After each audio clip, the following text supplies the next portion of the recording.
الحمد للہ رب العالمین والصلاة والسلام علی سید الانبیاء والمرسلین وعلی آلہ واصحابہ اجمعین اما بعد فاعوذ باللہ من الشیطان الرجیم بسم اللہ الرحمن الرحیم ومن حیث خرجت فول وجهك شطر المسجد الحرام وإنه للحق من ربك وما الله بغافل عما تعملون ومن حيث خرجت فول وجهك شطر المسجد الحرام وحيث ما كنتم فولوا وجوهكم شطره لئلا يكون للناس عليكم حجة إلا الذين ظلموا منهم فلا تخشوهم واخشوني وَلِأُتِمَّ نِعْمَتِي عَلَيْكُمْ وَلَعَلَّكُمْ تَهْتَدُونَ صدق اللہ مولانا العظیم وصدق رسولہ النبی الکریم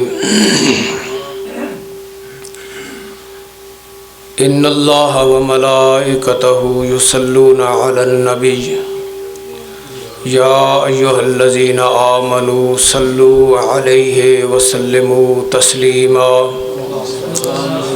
اللہم صلی علی سیدنا مولانا محمد وعلی آل سیدنا و مولانا محمد وبارک وسلم الصلاة والسلام علیک یا رسول اللہ وعلی آلک و اصحابک یا حبیب اللہ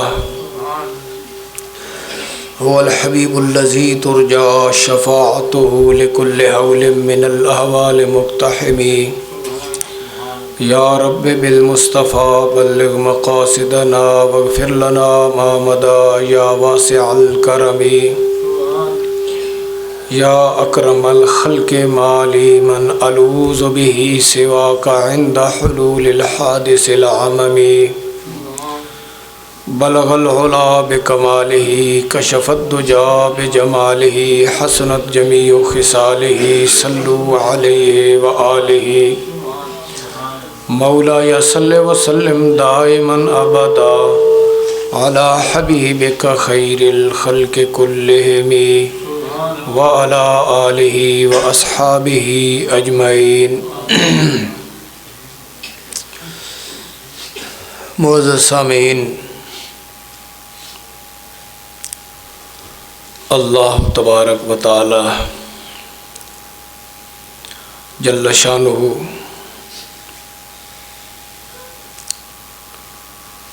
ہمیں قرآن مجید کے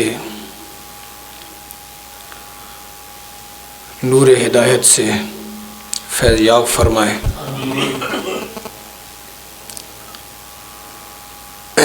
آج ہمارے اس درس قرآن کی نشست میں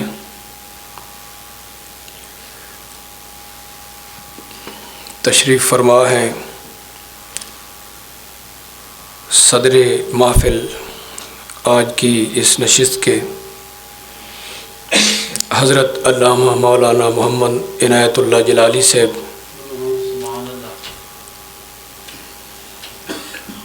درس قرآن کے 3 سالوں کے اختتام پر اس دعائیہ تقریب میں تشریف لائے ہیں۔ اللہ تبارک و تعالی جل شانہ ہم سب کی حاضری کو قبول فرمائے۔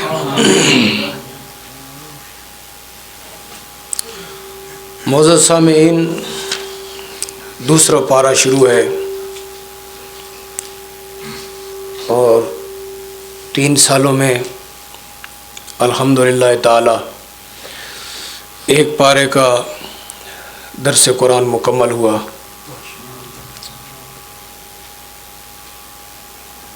قرآن حکیم کا ترجمہ، تفسیر،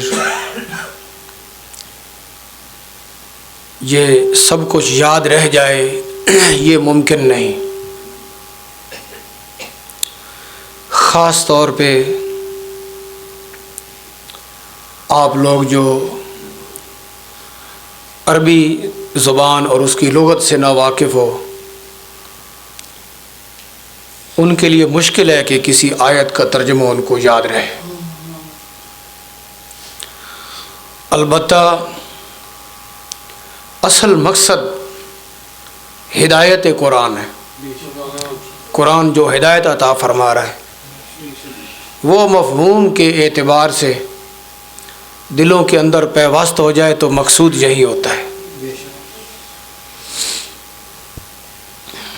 اب نمود و نمائش کے لیے قرآن مجید پکڑا دینا، یہ ہم ترجمہ پڑھا رہے ہیں، سکھا رہے ہیں، یہ غلط بات ہے۔ آپ کے ہاتھوں میں قرآن بھی ہوتے تو یہ جی ترجمہ پڑھ رہے ہیں تو کیسے آپ کو یاد رہتا؟ اس لیے ہماری یہی تجویز تھی کہ آپ لوگ مفہوم کے اوپر نظر رکھیں،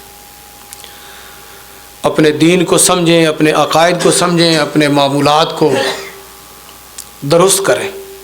یہی مقصد ہے اور یہی غرض و غایت ہے۔ اللہ تبارک و تعالی نے قرآن مجید کو پورے بنی نوع انسان کے لیے، ساری مخلوق کے لیے، جنات کے لیے، سب کے لیے اس کو ہدایت بنا کے نازل فرمایا۔ اور ہدایت کا دلوں کے اندر پیوست ہو جانا، اس کا اثر یہ ہوتا ہے کہ بندہ مومن ٹھیک کام کرتا ہے، غلط کام سے رک جاتا ہے۔ مفہوم سماعت فرمائیں جو آیات کریمہ تلاوت کرنے کا شرف حاصل ہوا۔ فرمانے باری تعالی جل شانہ ہے، وَمِنْ حَيْثُ خَرَجْتَ فَوَلِّ وَجْهَكَ شَطْرَ الْمَسْجِدِ الْحَرَامِ۔ اللہ تبارک و تعالیٰ اپنے محبوب کریم علیہ الصلاۃ والسلام کو ارشاد فرماتا ہے کہ اور جہاں سے بھی آپ آؤ اپنا منہ مسجد حرام کی طرف کرو، جب کہ یہ حکم آ چکا ہے کہ اب تم نے مسجد حرام کی طرف، خانہ کعبہ کی طرف نماز پڑھنی ہے، تو جہاں کہیں بھی ہو، جہاں سے بھی آتے ہو، جہاں سفر کے لیے جاتے ہو، جہاں بھی ہوگے تو آپ نے اپنا رخ جو ہے وہ خانہ کعبہ کی طرف کرنا ہے۔ جہاں سے بھی آؤ اپنا منہ مسجد حرام کی طرف کر لو، اور وہ ضرور تمہارے رب کی طرف سے حق ہے۔ حق یہی ہے، اب جب حکم آ چکا ہے تو اب حق یہی ہے کہ صرف خانہ کعبہ کی طرف منہ کیا جائے۔ اور اللہ تبارک و تعالیٰ تمہارے عملوں سے بے خبر نہیں۔ اور اے محبوب تم جہاں سے بھی آؤ اپنا منہ مسجد حرام کی طرف کرو، اور اے مسلمانوں تم جہاں کہیں ہو اپنا منہ اسی کی طرف کرو، مسجد حرام کی طرف، تاکہ لوگوں کو تم پر کوئی حجت نہ رہے مگر وہ لوگ جو ظالم ہیں، ناانصافی کرتے ہیں۔ تو ان سے نہ ڈرو، مجھ سے ڈرو، اور یہ اس لیے ہے کہ میں اپنی نعمت تم پر مکمل فرما دوں اور تم ہدایت پا جاؤ۔ یہ مفہوم ہے قبلہ شریف کی تبدیلی کی جو آیات بینات چل رہی ہیں۔ آج یہ نکھوں کیوں کرے لگا؟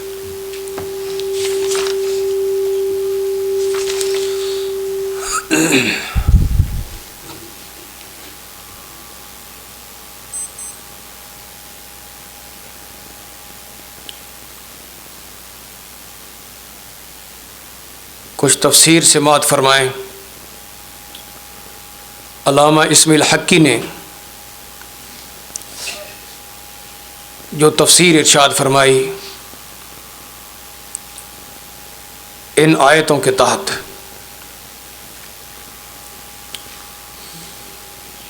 ارشاد فرمایا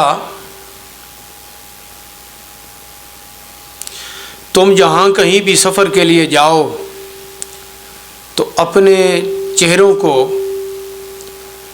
مسجد حرام کی طرف پھیر دو، یعنی کہ یہ حکم جب تم مقیم ہو تو اس وقت بھی ہے، جب مسافر ہو تو اس وقت بھی ہے۔ اب جہاں کہیں بھی ہو نماز پڑھتے وقت اپنے چہرے کو آپ نے قبلہ کی طرف ہی رکھنا ہے، خانہ کعبہ کی طرف رکھنا ہے۔ وَإِنَّهُ لَلْحَقُّ، اور یہی حق ہے۔ اب قبلہ جو ہے نا یہ کعبہ بن چکا ہے، اب حق یہی ہے۔ یہاں یہ وَمِنْ حَيْثُ خَرَجْتَ، پھر دوبارہ وَمِنْ حَيْثُ خَرَجْتَ، اور پھر وَحَيْثُ مَا كُنْتُمْ فَوَلُّوا وُجُوهَكُمْ، 3 مرتبہ اس مقام پر اس حکم کو اللہ پاک جل شانہ نے ارشاد فرمایا۔ تو اس مقام پر علامہ اسماعیل حقی لکھتے ہیں کہ اس امر مبارک کو پکا کرنے کے لیے اللہ پاک جل شانہ نے اس کو ارشاد فرمایا، بار بار ارشاد فرمایا کہ ابھی کفار اعتراض کریں گے، پہلے بھی کرتے تھے،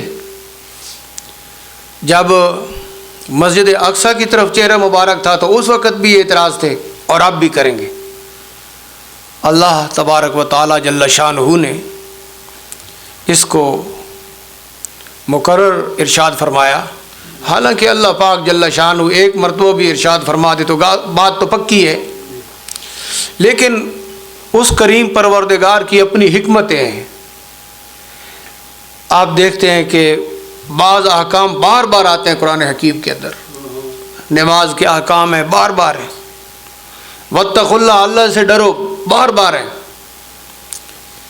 بعض احکام بار بار ہوتے ہیں۔ تو یہاں بھی یہ مقرر ارشاد فرمایا، تو ارشاد فرماتے ہیں کہ اس کے اندر کئی حکمتیں ہیں، لیکن ایک یہ ہے کہ اللہ پاک جل شانہ یہ ظاہر فرمانا چاہتا ہے کہ جو سننے والے ہیں ان کو پتہ چل جائے کہ یہ کتنا مضبوط حکم ہے کہ ایک آیت مبارک میں بھی کئی دفعہ ذکر ہے۔ اور اس مقام پر ارشاد فرمایا کہ اپنا چہرہ مبارک ادھر کر لو۔ مسلمانوں کو بھی ارشاد فرمایا، صحابہ کرام رضوان اللہ تعالی علیہم اجمعین، سارے خانہ کعبے کی طرف منہ کر لو، تاکہ اب لوگوں کو تمہارے اوپر کوئی کسی قسم کی حجت نہ رہے۔ اور اس میں جو حجت والا معاملہ ہے وہ یہ ہے کہ یہودی لوگ یہ کہتے تھے جس وقت کہ نبی پاک علیہ السلام چہرے مبارک کو مسجد اقصیٰ کی طرف رکھتے تھے، اس وقت یہودی کہتے تھے کہ ہم نے جو اپنی کتابوں میں پڑھا ہے وہ یہ ہے کہ ان کا جو قبلہ ہے وہ مسجد حرام خانہ کعبہ ہوگا، وہ یہ کہتے تھے۔ تو اب تو حکم آ چکا کہ قبلہ خانہ کعبہ کو بنا لو، تو پروردگار عالم جل شانہ نے ارشاد فرمایا کہ اب ان کے لیے وہ بات تو نہ رہے گی جو کرتے تھے، اب ان کی دلیل ختم ہو جائے گی۔ اور عرب لوگ جو بات کرتے تھے وہ یہ کہتے تھے کہ ایک طرف تو یہ فرماتے ہیں کہ میں ملت ابراہیم پر ہوں، اور حضرت ابراہیم کے قبلے کی مخالفت کر رہے ہیں، عرب یہ کہتے تھے، یہودی بھی وہ بات کرتے تھے۔ تو اب سب کی باتیں ختم ہو گئیں، الا الذین ظلموا منہم کے تحت ارشاد فرمایا الا للمعاندین، لیکن جو عناد رکھنے والے ہیں نا، معاندین، وہ نہیں قبول کرتے۔ معاندین مختلف قسم کی باتیں اب بعد میں بھی کرتے رہیں گے۔ اللہ تبارک و تعالیٰ نے ارشاد فرمایا کہ ان سے ڈرنے کی کوئی ضرورت نہیں، تم صرف مجھ سے ڈرو۔ آپ دیکھیں کہ کچھ لوگوں کے ذہن میں یہ شکوک و شبہات تھے۔ عربوں نے بات کی کہ ملت ابراہیم ہے تو پھر چہرہ مبارک خانہ کعبہ کی طرف کیوں نہیں کرتے؟ یہودیوں نے کہا کہ ہم نے تو اپنی کتابوں میں یہ پڑھ رکھا ہے۔ تو اب جب بات سامنے آ گئی کہ اللہ تبارک و تعالیٰ نے ارشاد فرما دیا کہ اپنا چہرہ مبارک خانہ کعبہ کی طرف کر لو، تو اب جس کو حق مطلوب ہے جب دلیل آ گئی تو وہ تو مان جائے گا۔ یاد رکھنا جو سچے لوگ ہوتے ہیں نا وہ دلیل کے پیچھے چلتے، سچے لوگ جب دلیل سامنے آ گئی تو وہ مان جائیں گے، لیکن جو معاندین ہیں یہ نہیں مانتے۔ تو لا مالا رسول پاک صلی اللہ تعالی علیہ وسلم کے دور مبارک میں جب کہ آپ موجود تھے، سامنے موجود تھے، تو پوری کائنات میں آپ کے برابر تو کوئی ہستی نہیں ہے، سب کچھ واضح تھا، لیکن اس کے باوجود انہوں نے حق کو قبول نہیں کیا۔ تو جو معاند لوگ ہوتے ہیں، اناد رکھنے والے ہوتے ہیں، ان کے لیے کوئی دلیل کام نہیں آتی۔ دلیل کام آتی ہے سچے لوگوں کے لیے، اور جو سچ کے طلبگار ہوتے ہیں دلیل ان کو کام آتی ہے۔ اللہ تبارک و تعالیٰ کا فرمان جب سامنے آتا ہے، نبی پاک علیہ الصلوۃ والسلام کا فرمان جب سامنے آتا ہے تو وہ اپنے آپ کو جھکا دیتے ہیں۔ اب اس مقام پر ارشاد فرماتے ہیں اس آیت کے تحت کہ خالق کائنات جل شانہ نے ارشاد فرمایا وَلِأُتِمَّ نِعْمَتِي عَلَيْكُمْ، کہ یہ سارے جو کچھ معاملات ہوتے رہے کہ رسول پاک صلی اللہ تعالی علیہ وسلم پہلے خانہ کعبہ کی طرف منہ کرتے تھے، پھر حکم ہوا مسجد حرام مسجد اقصیٰ کی طرف کیا، اور اس کے بعد پھر حکم ہو گیا اب خانہ کعبہ کی طرف کر لو۔ تو یہ جو احکامات آتے رہے چہرے کو پھیرنے کا اور قبلہ کو تبدیل کرنے کے جو احکام آتے رہے، تو اس کے متعلق علامہ اسم الحقی فرماتے ہیں یہ جو کریم پروردگار نے ارشاد فرمایا وَلِأُتِمَّ نِعْمَتِي عَلَيْكُمْ، کہ میں اپنی نعمتوں کو تم پر کیا کر لوں؟ مکمل کر دوں۔ اب وہ نعمتوں کی تکمیل کیا ہے یہ آپ سماعت فرمائیں جی۔ اللہ تبارک و تعالیٰ کے جو احکامات ہوتے ہیں نا اس میں حکمتیں ہوتی ہیں۔ اب یہ بھی تو ہو سکتا ہے کہ ابتداءً فرما دیا جائے کہ اس طرف چہرہ مبارک کر لو، لیکن اس طرح نہیں ہے ادھر چہرہ کرو پھر ادھر کرو، مسجد اقصیٰ کی طرف کرو، اب خانہ کعبہ کی طرف کرو۔ یہاں ایک سبق ہے مسلمانوں کو، امت کو، کہ جب مان لیا اللہ پاک جل شانہ کو، رسول پاک صلی اللہ تعالی علیہ وسلم کو جب مان لیا تو پھر اس کا مطلب یہ ہے کہ جیسے جیسے حکم آتا جائے گا ہم ایسے ایسے عمل کرتے جائیں گے۔ پھر یہاں یہ نہیں ہوگا کہ پہلے اس طرح کیوں تھا اب اس طرح کیوں ہے۔ تو اس کے تحت علامہ اسم الحقی بڑی خوبصورت بات ارشاد فرماتے ہیں کہ خالق کائنات جل شانہ نے ارشاد فرمایا کہ میں اپنی نعمتوں کو، یہ جو تعویل قبلہ کا معاملہ ہے، ارشاد فرمایا یہ اس لیے کہ میں اپنی نعمتوں کو کیا کروں؟ مکمل کروں تمہارے اوپر۔ یہاں ارشاد فرمایا کہ یہ جو اللہ تعالیٰ کے احکامات واقع ہوتے ہیں اس کی طرف سے مکلف کیا جاتا ہے کہ یہ کام تم کرو، تو اصل میں جب بندہ اس کے اوپر عمل کرتا ہے تو اس کو اللہ تبارک و تعالیٰ کی طرف سے بہت بڑی رضا اور ثواب ملتا ہے کہ بندہ مومن نے اللہ پاک جل شانہ کے حکم کے سامنے اپنے آپ کو جھکا دیا، اب بندے نے ان کو خود حاصل کرنا ہے۔ جس طرح کے ایمان ہے، اعمال صالح ہیں، اور اللہ تبارک و تعالیٰ کے جو امر ہیں ان کے اوپر عمل کرنا ہے، اور جو اس کے مناہی ہیں، جن چیزوں سے اس نے روک رکھا ہے ان سے رکنا ہے. یہ اللہ پاک کی جو نعمت ہے یہ مکتسب ہے کہ بندہ خود کمائے گا، ایمان قبول کرے گا اور ایمان کے بعد پھر اعمال صالح کرے گا، اور جن باتوں کا اللہ نے حکم دیا ہے وہ کرے گا، اور جن سے روکا ہے وہ رک جائے گا. یہ جو اللہ تعالیٰ کی نعمت ہے یہ مکتسب ہے. یعنی کہ کچھ اللہ پاک نے نعمتیں ایسے ہی عطا فرما دی بندے کو، اور پھر کچھ ایسی چیزیں ہیں جو بندے نے خود حاصل کرنی ہیں.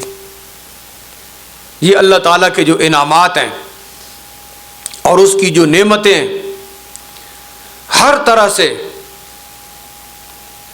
اللہ پاک جل شانہ کی طرف سے بندوں کے اوپر ہے.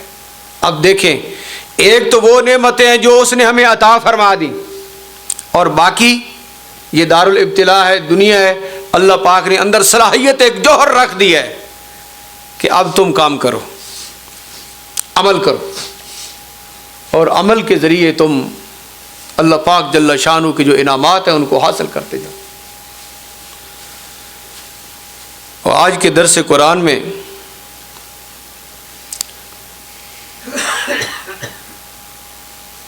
اس بات کی طرف آپ توجہ کریں جو علامہ اسم الحقی نے ارشاد فرمایا کہ جو اللہ تعالیٰ کے انعامات اور نعمتیں مکتسب ہیں، ایمان، عمل صالح، اوامر کے اوپر عمل کرنا اور مناہی سے اجتناب کرنا. آج کے درس قرآن کے جو خلاصے میں بات ہے وہ یہ ہے کہ آپ امر اور نہیں کو سمجھیں. یہ بات اپنے ذہن میں بٹھا لیں، امر اور نہیں. امر کیا ہے کہ اللہ تبارک و تعالیٰ نے ارشاد فرمایا کہ یہ کام کرو، اور نہیں کیا ہے کہ اللہ پاک جل شانہ نے ارشاد فرمایا کہ یہ کام نہ کرو. یہ بات اپنے ذہن میں نقش کر لیں، اور اس میں پھر آپ دیکھیں گے جب یہ چیز اپنے اندر آپ بیدار کریں گے، ہر کام سے پہلے آپ دیکھیں گے کہ اللہ پاک جل شانہ کے اس میں حکم کیا ہے، تو خود بخود اپنے اندر آپ تبدیلی محسوس کریں. سبحان اللہ. کیوں کہ یہ وہ اللہ کی نعمتیں اور انعام ہیں جو مکتسب ہیں، ان میں اکتساب ہوگا، اور جب ہم یہ کام کریں گے تو یہ کام کرنے کے بعد اللہ پاک جل شانہ کی جو رحمت اور نعمت ہے وہ متوجہ ہو جائے گی.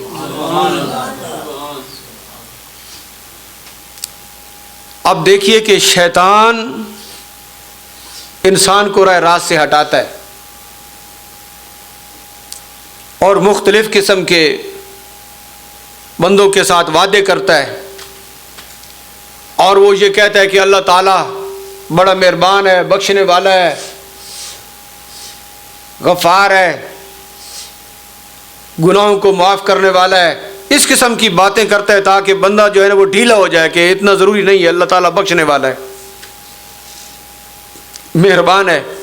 لیکن بات یہ ہے کہ اللہ پاک جل شانہ مہربان تو ہے، لیکن مہربانی اس وقت ہوگی جب مہربانی والے کام بندہ کرے گا. تو یہ ہے نا، مہربان تو ہے جب وہ ایسے کام کرے گا جن کاموں پر مہربانی ہوتی ہے تو پھر مہربانی ہوگی. تو جن کاموں پر ناراضگی ہوتی ہے اگر ایسے کام کرے گا پھر مہربانی تو نہیں ہوگی، ناراضگی ہوگی. تو امر کو سامنے رکھنا، نہیں کو سامنے رکھنا، یہ بندہ مومن کے لیے بہت ضروری ہے. اب اس مقام پر کہ اللہ پاک جل شانہ نے کچھ کاموں سے، کچھ چیزوں سے روک دیا ہے، اس کی جو ہے اہمیت اختصار کے ساتھ آپ سماعت فرمائیں. دیکھیں نا، کچھ کام چھوڑنے ہوتے ہیں، کچھ کرنے ہوتے ہیں، ایسے ہے نا. اب اللہ پاک جل شانہ کی نافرمانی، اس کو چھوڑنا پڑے گا. دیکھیں، جھوٹ ہے تو اس کو چھوڑنا پڑے گا، غیبت کو چھوڑنا پڑے گا، حسد کو چھوڑنا پڑے گا، سود حرام ہے اس کو چھوڑنا پڑے گا، بدکاریوں کو چھوڑنا پڑے گا. یہ چھوڑنے والے کام یہ بڑے اہم ہیں. جب ان کو چھوڑ دیں گے تو پھر ساتھ کرنے والے کام بھی شامل ہوتے جائیں گے. جھوٹ کو چھوڑ دیں گے، سچ بولیں گے. جھوٹ کو چھوڑ کر سچ بولیں گے، غیبت کو چھوڑ کر اچھی بات کریں گے،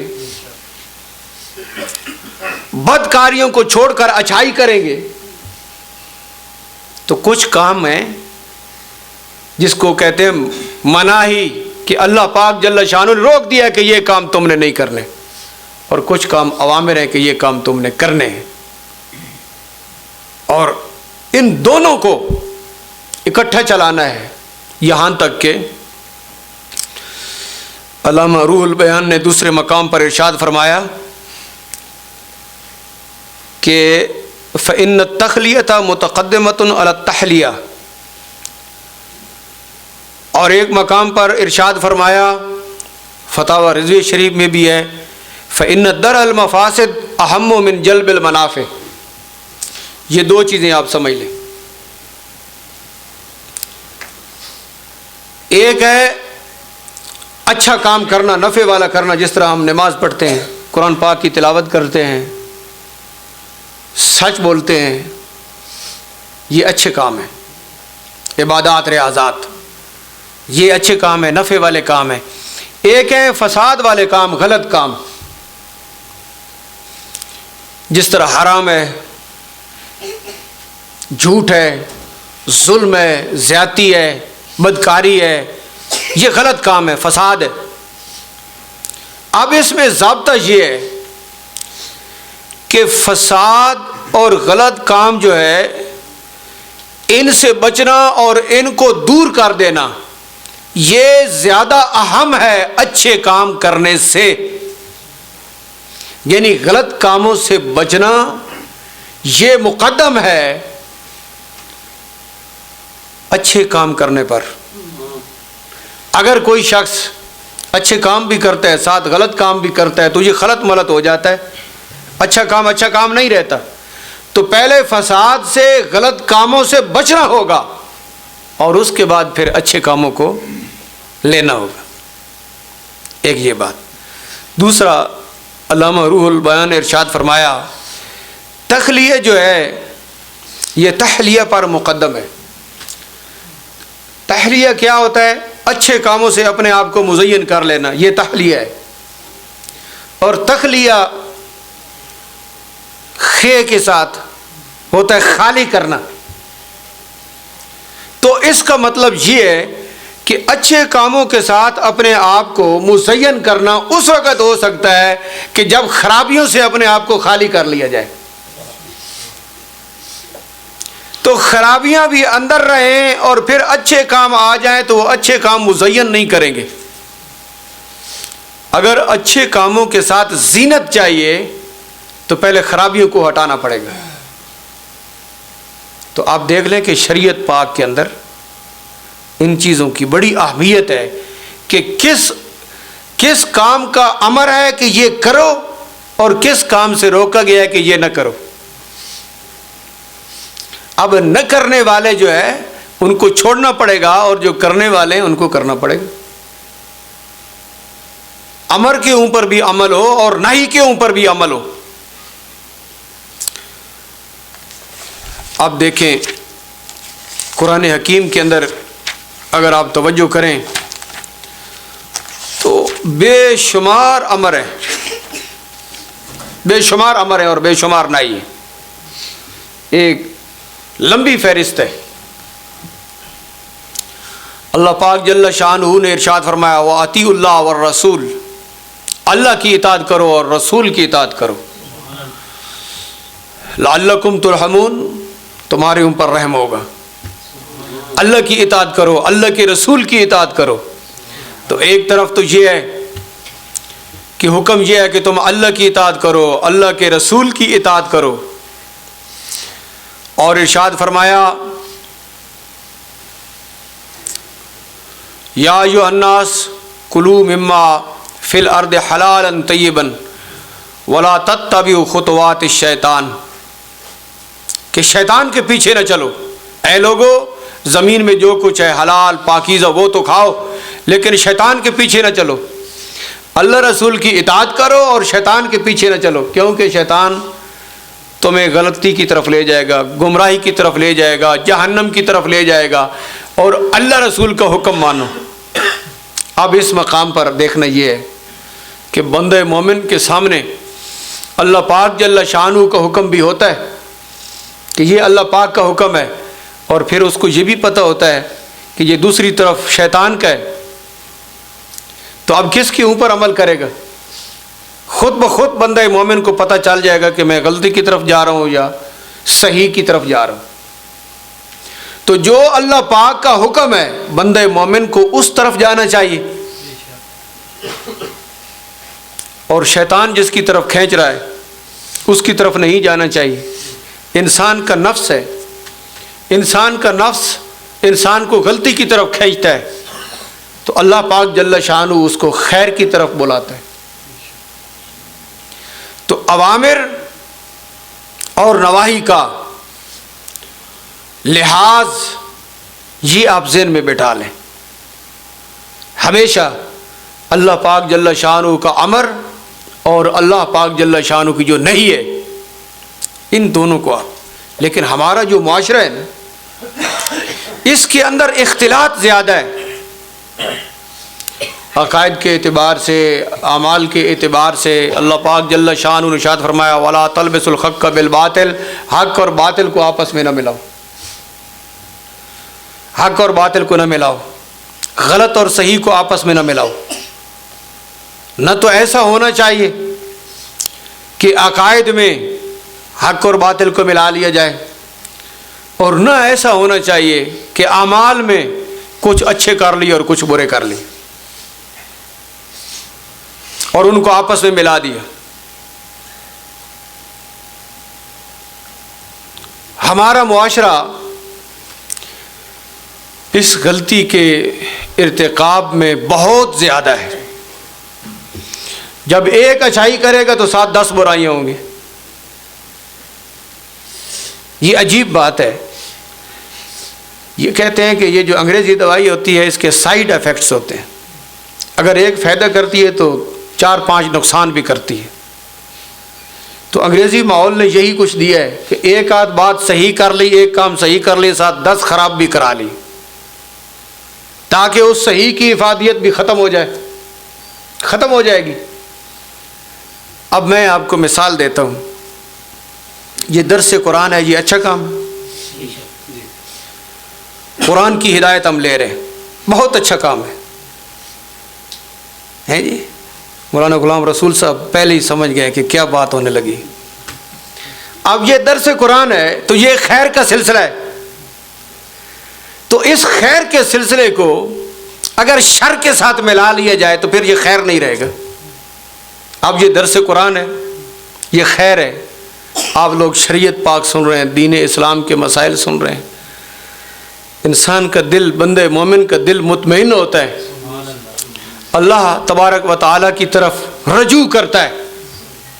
لیکن اسی مقام پر اگر ساتھ عورتیں بھی بیٹھی ہوں کہ ادھر عورتیں بیٹھ جائیں اور ادھر مرد بیٹھ جائیں، اور بات کیا ہے جی ہم درس قرآن دے رہے ہیں، سامنے تو یہی ہوگا کہ درس قرآن دے رہے ہیں، بھائی کوئی غلط کام کر رہے ہیں؟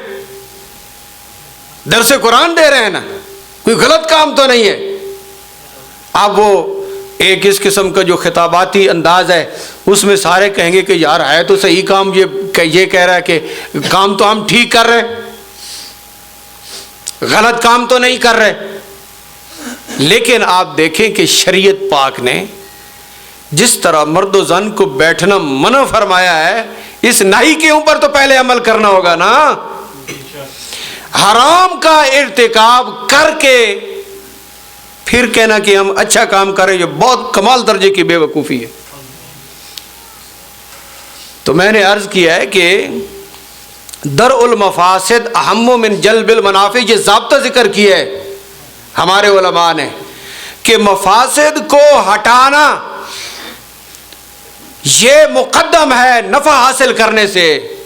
تو قرآن حکیم کا درس اگرچہ نفع اور خیر ہے، لیکن اگر اس کے اندر کوئی فساد آ جائے تو ضروری ہے پہلے اس فساد کو ہٹایا جائے، ورنہ یہ خیر ختم ہو جائے گی، اس کے اندر یہ نفع ختم ہو جائے گا۔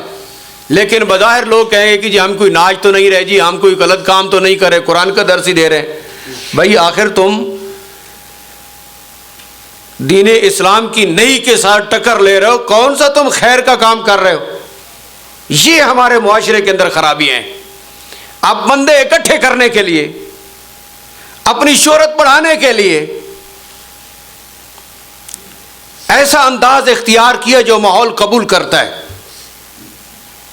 لیکن جو انداز ماحول قبول کرے شریعت قبول نہ کرے تو بندے مومن کو کیا کرنا چاہیے؟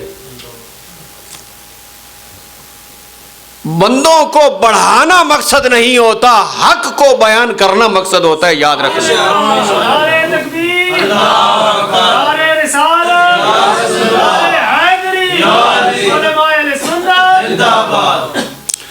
عورتیں بھی اندر، مرد بھی اندر، درس قرآن دیا جا رہا ہے، دین اسلام کی تبلیغ کی جا رہی ہے، تو ایک طرف سے تو تم دین اسلام کے اوپر حملہ کر رہے ہو، دوسری طرف سے دین اسلام کا کام کر رہے ہو۔ یہ ہے اسلام کو اسلام کے خلاف معاملات کے ساتھ ملا کر چلانا، اور یہ کافر کی سازش ہے، یاد رکھنا۔ یہ کافر کی سازش ہے کہ اسلام خالص نہ رہے۔ اگر کسی نے اسلام کو بیان کرنا ہے تو کچھ اس کے اندر غیر اسلام کو بھی ملائیں، اور پھر اس کو بڑی شہرت دی جاتی ہے، اس کو بڑی مقبولیت دی جاتی ہے، اور اس کو بڑا سراہا جاتا ہے ماحول میں، لیکن لوگوں کو تو پتہ نہیں ہوتا کہ اس کے اندر خرابی ہے۔ تو اس لیے آج کے درس قرآن میں آپ اس بات کو بٹھائیں ذہن میں کہ اللہ پاک جل شانہ کا جو امر اور نہی ہے اس کا بڑا مقام ہے۔ اور تحویل قبلہ کے تحت علامہ اسماعیل حقی نے ارشاد فرمایا کہ بے پناہ حکمتیں ہیں، ان میں سے ایک یہ ہے کہ بندہ مومن کو حکم آیا کہ تم مسجد اقصی کی طرف منہ کرو، اس نے ادھر کر لیا۔ حکم آیا کہ بیت اللہ کی طرف کرو، خانہ کعبہ کی طرف کرو، تو اس نے منہ ادھر کر لیا۔ اس نے یہ نہ کہا کہ پہلے ادھر کیوں تھا اب ادھر کیوں ہے۔ بھئی اللہ پاک جل شانہ نے جو ارشاد فرمایا ہے بندے مومن نے تو اس کے مطابق رہنا ہے۔ حاضرین، ہمارا معاشرہ اس وقت، ہمارا معاشرہ دین اسلام سے بہت دور جا چکا ہے، یہ یاد رکھ لینا۔ دین اسلام سے بہت دور جا چکا ہے، اور قرآن حکیم کی ہدایت سے بہت دور جا چکا ہے۔